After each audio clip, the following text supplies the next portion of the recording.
Primera carta de San Pablo a Timoteo, capítulo 1. Pablo, apóstol de Jesucristo por mandato de Dios, nuestro Salvador, y de Cristo Jesús, nuestra esperanza, saluda a Timoteo, su verdadero hijo en la fe. Te deseo la gracia, la misericordia y la paz que proceden de Dios Padre y de Cristo Jesús, nuestro Señor. Al partir para Macedonia, te pedí que permanecieras en Efeso, para impedir que cierta gente enseñara doctrinas extrañas y prestara atención a mitos y genealogías interminables. Estas cosas no hacen más que provocar discusiones inútiles, en lugar de servir al designio de Dios fundado sobre la fe. Te hice este pedido con el fin de suscitar el amor que brota de un corazón puro, de una buena conciencia y de una fe sincera. Por haberse apartado de esto, algunos terminaron en pura palabrería y, pretendiendo ser maestros de la ley, en realidad no saben lo que dicen ni lo que afirman con tanta seguridad.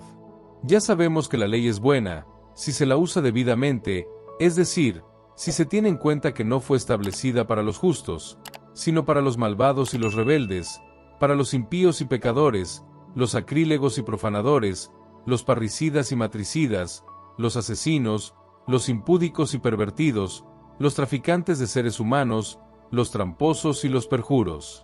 En una palabra, la ley está contra todo lo que se opone a la sana doctrina del Evangelio que me ha sido confiado, y que nos revela la gloria del bienaventurado Dios.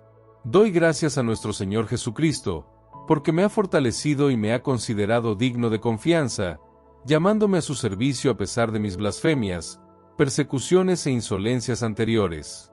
Pero fui tratado con misericordia, porque cuando no tenía fe, actuaba así por ignorancia. Y sobreabundó en mí la gracia de nuestro Señor, junto con la fe y el amor de Cristo Jesús. Es doctrina cierta y digna de fe que Jesucristo vino al mundo para salvar a los pecadores, y yo soy el peor de ellos. Si encontré misericordia, fue para que Jesucristo demostrara en mí toda su paciencia, poniéndome como ejemplo de los que van a creer en Él para alcanzar la vida eterna. Al Rey eterno y universal, al Dios incorruptible, invisible y único, honor y gloria por los siglos de los siglos.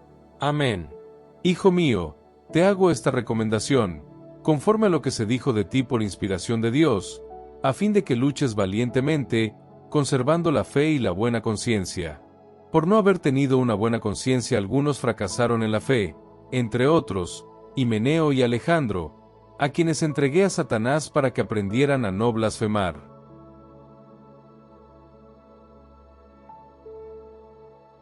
Primera carta de San Pablo a Timoteo, capítulo 2. Ante todo, te recomiendo que se hagan peticiones, oraciones, súplicas y acciones de gracias por todos los hombres, por los soberanos y por todas las autoridades, para que podamos disfrutar de paz y de tranquilidad, y llevar una vida piadosa y digna. Esto es bueno y agradable a Dios, nuestro Salvador, porque Él quiere que todos se salven y lleguen al conocimiento de la verdad. Hay un solo Dios y un solo mediador entre Dios y los hombres, Jesucristo, hombre Él también, que se entregó a sí mismo para rescatar a todos. Este es el testimonio que Él dio a su debido tiempo, y del cual fui constituido heraldo y apóstol para enseñar a los paganos la verdadera fe. Digo la verdad, y no miento. Por lo tanto, quiero que los hombres oren constantemente, levantando las manos al cielo con recta intención, sin arrebatos ni discusiones. Que las mujeres, por su parte, se arreglen decentemente, con recato y modestia, sin usar peinados rebuscados, ni oro, ni perlas, ni vestidos costosos. Que se adornen más bien con buenas obras, como conviene a personas que practican la piedad. Que las mujeres escuchen la instrucción en silencio, con todo respeto. No permito que ellas enseñen, ni que pretendan imponer su autoridad sobre el marido, al contrario, que permanezcan calladas. Porque primero fue creado Adán, y después Eva. Y no fue Adán el que se dejó seducir, sino que Eva fue engañada y cayó en el pecado. Pero la mujer se salvará, cumpliendo sus deberes de madre, a condición de que persevere en la fe, en el amor y en la santidad, con la debida discreción.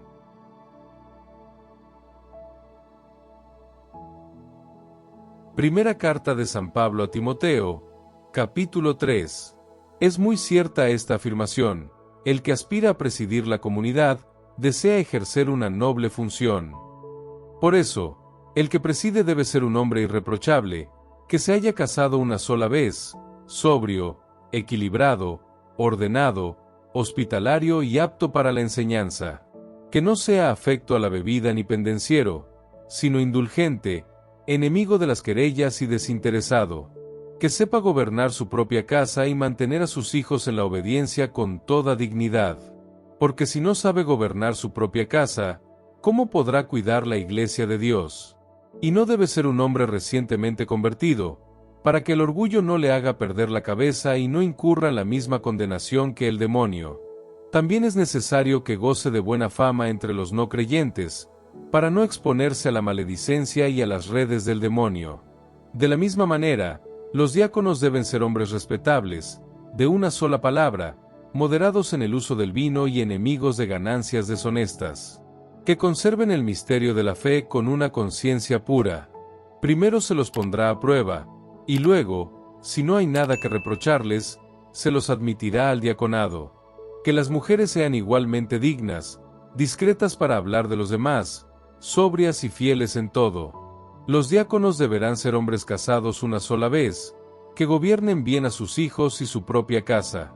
Los que desempeñan bien su ministerio se hacen merecedores de honra y alcanzan una gran firmeza en la fe de Jesucristo. Aunque espero ir a verte pronto, te escribo estas cosas por si me atraso. Así sabrás cómo comportarte en la casa de Dios, es decir, en la iglesia del Dios viviente, columna y fundamento de la verdad. En efecto, es realmente grande el misterio que veneramos. Él se manifestó en la carne, fue justificado en el Espíritu, contemplado por los ángeles, proclamado a los paganos, creído en el mundo y elevado a la gloria.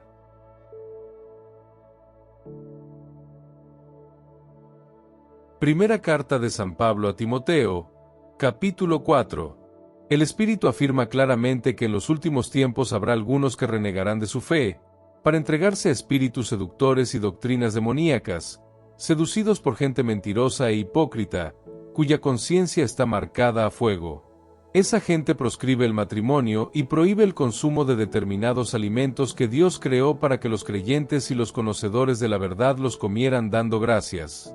Todo lo que Dios ha creado es bueno, y nada es despreciable, si se lo recibe con acción de gracias, porque la palabra de Dios y la oración lo santifican. Si explicas todo esto a los hermanos, serás un buen servidor de Cristo Jesús, alimentado por las enseñanzas de la fe y de la buena doctrina que siempre seguiste fielmente. Rechaza esos mitos ridículos, esos cuentos de viejas, y ejercítate en la piedad.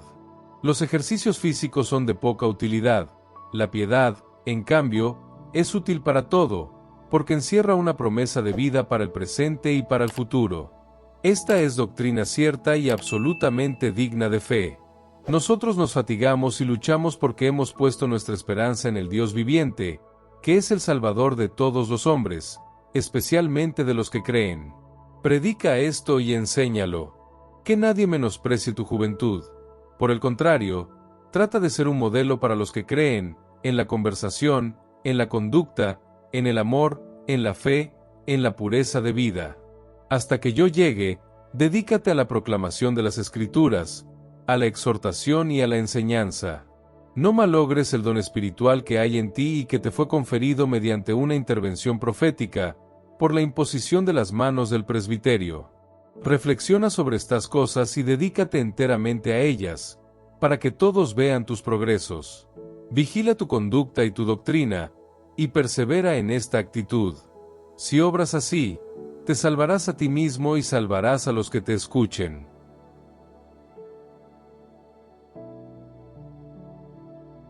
Primera carta de San Pablo a Timoteo, capítulo 5. No reprendas a un anciano, sino exhortalo como a un padre. Trata a los jóvenes como a hermanos, a las ancianas como a madres, y a las jóvenes como a hermanas, con toda pureza. Honra y atiende a las viudas que realmente están necesitadas. Pero si alguna viuda tiene hijos o nietos, estos deben aprender primero a cumplir con sus deberes familiares y a ser agradecidos con sus padres, porque eso es lo que agrada a Dios. Hay viudas que lo son realmente, porque se han quedado solas y tienen puesta su confianza en Dios, consagrando sus días y sus noches a la súplica y a la oración. Pero la que lleva una vida disipada, aunque viva, está muerta. Inculcales esto para que sean irreprochables. El que no se ocupa de los suyos, sobre todo si conviven con él, ha renegado de su fe y es peor que un infiel. Para estar inscrita en el grupo de las viudas, una mujer debe tener por lo menos 60 años y haberse casado una sola vez. Que sus buenas obras den testimonio de ella. Tiene que haber educado a sus hijos, ejercitado la hospitalidad, haber lavado los pies a los hermanos, socorrido a los necesitados y practicado el bien en todas sus formas. No inscribas, en cambio, a las viudas más jóvenes, porque cuando los deseos puramente humanos prevalecen sobre su entrega a Cristo, quieren casarse otra vez, y se hacen culpables por faltar a su compromiso. Además, si no tienen nada que hacer, acaban yendo de casa en casa y se dedican a charlar y a curiosear, ocupándose en lo que no les importa. Por eso quiero que las viudas jóvenes se casen, que tengan hijos y atiendan a sus obligaciones domésticas, para no dar lugar a la maledicencia de los enemigos. Algunas de ellas ya han abandonado el buen camino y siguen a Satanás. Si una mujer creyente tiene viudas en la familia, que se ocupe de ellas. De esta manera, la Iglesia no las tendrá a su cargo y quedará libre para atender a las que están realmente necesitadas. Los presbíteros que ejercen su cargo debidamente merecen un doble reconocimiento, sobre todo, los que dedican todo su esfuerzo a la predicación y a la enseñanza. Porque dice la Escritura, no pondrás bozal al buey que trilla, y también, el obrero tiene derecho a su salario. No admitas acusaciones contra un presbítero, a menos que estén avaladas por 2 o 3 testigos. A los que incurran en pecado, repréndelos públicamente, para que sirva de escarmiento a los demás. Delante de Dios, de Jesucristo y de sus ángeles elegidos, te ordeno que observes estas indicaciones, sin prejuicios y procediendo con imparcialidad. No te apresures a imponer las manos a nadie, y no te hagas cómplice de pecados ajenos. Consérvate puro. A causa de tus frecuentes malestares estomacales, no bebas agua sola, toma un poco de vino. Los pecados de algunas personas son tan notorios que no necesitan ser llevados a juicio, los de otras, en cambio, solo se descubren después. De la misma manera, las buenas obras están a la vista, y las que no lo son, ya se pondrán de manifiesto.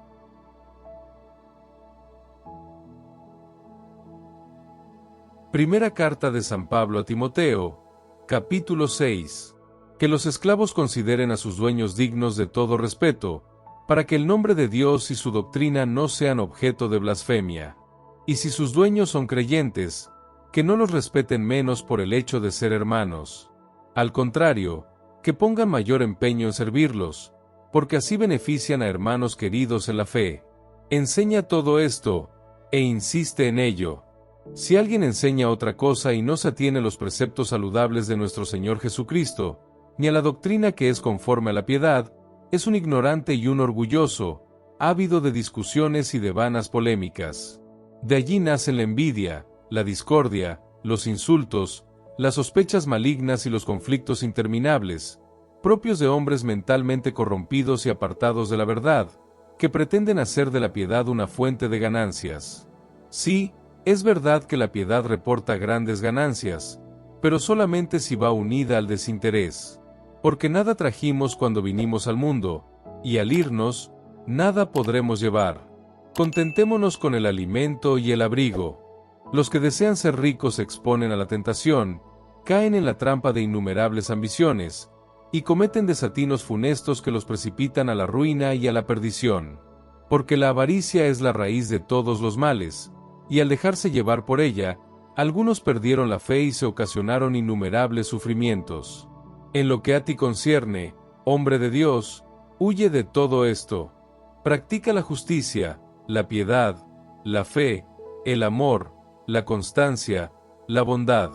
Pelea el buen combate de la fe, conquista la vida eterna, a la que has sido llamado y en vista de la cual hiciste una magnífica profesión de fe, en presencia de numerosos testigos. Yo te ordeno delante de Dios, que da vida a todas las cosas, y delante de Cristo Jesús, que dio buen testimonio ante Poncio Pilato, Observa lo que está prescrito, manteniéndote sin mancha e irreprensible hasta la manifestación de nuestro Señor Jesucristo, manifestación que hará aparecer a su debido tiempo el bienaventurado y único soberano, el Rey de los reyes y Señor de los señores, el único que posee la inmortalidad y habita en una luz inaccesible, a quien ningún hombre vio ni puede ver. A Él sea el honor y el poder para siempre. Amén. A los ricos de este mundo, recomiéndales que no sean orgullosos, que no pongan su confianza en la inseguridad de las riquezas, sino en Dios, que nos provee de todas las cosas en abundancia a fin de que las disfrutemos, que practiquen el bien, que sean ricos en buenas obras, que den con generosidad y sepan compartir sus riquezas. Así adquirirán para el futuro un tesoro que les permitirá alcanzar la verdadera vida.